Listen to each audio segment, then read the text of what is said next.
How do you put a tunnel through a dry dock? My name is Anna Stebbins. Let me explain this design. This project began with a dry dock and a dream to drive a forklift into the basin of our largest dry dock. This facility improvement included a Department of Transportation matching grant, and grant submittal included visual and written presentation of our concept, and financial justification for its utility in increasing shipyard efficiency.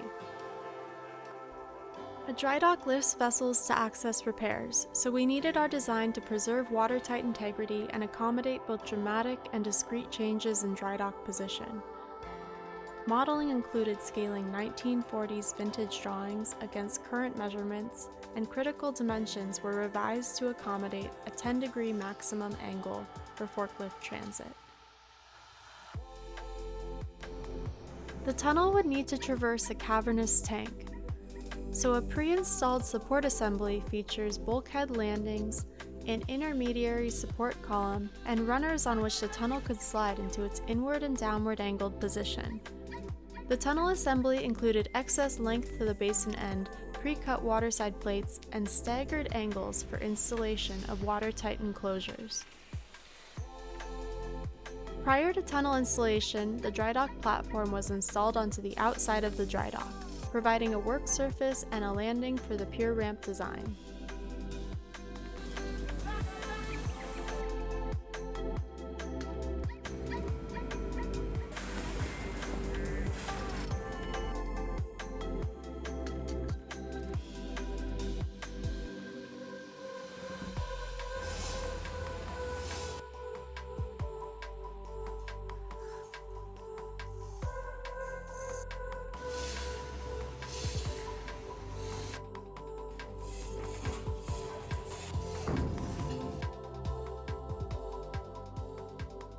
With the tunnel in place, we were on a deadline to get the dry dock back in operation, so it was time to install our watertight door.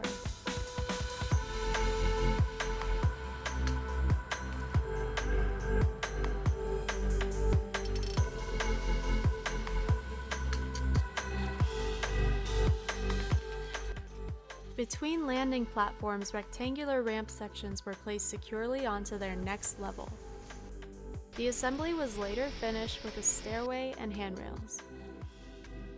With our ramp design in process, it was time to focus on the pier structure. This was a fairly big wild card, as somewhat unpredictable piling location was critical to creating a relief in the pier. This support structure was devised to support cantilevered sections of adjacent pier. Steel cans were fabricated and installed upon diver-cut piles, and steel cap lines were installed to fully support adjacent pier.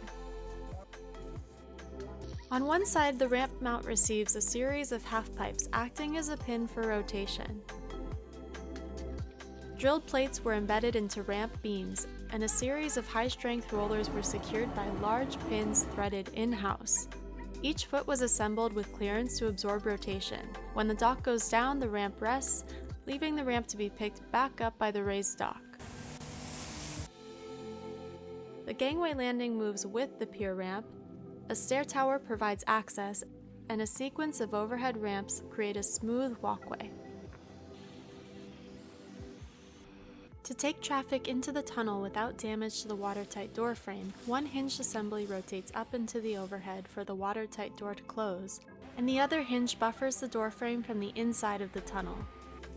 Final fits included expanded metal, handrails, and custom safety signage. A project of this scale, of course, doesn't come without challenges. It took 5 years of grant submittals before funding was secured. It took persistence to respond to and resolve necessary iterations. And fundamentally, a measure of trust was required to get this job done once right. So here it is, the final product.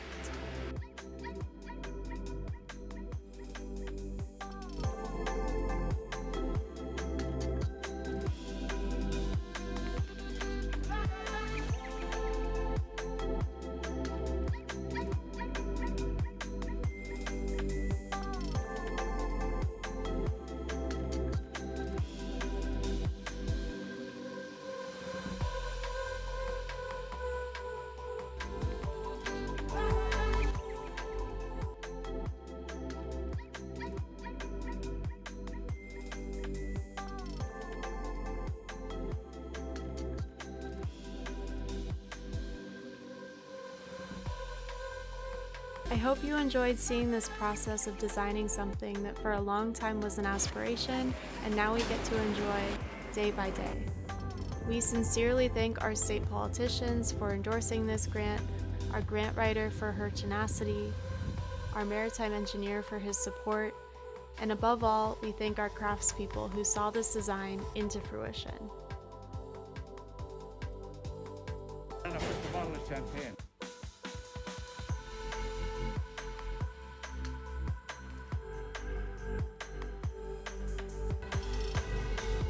Thank you so much for watching, and I hope you'll join me for my next video.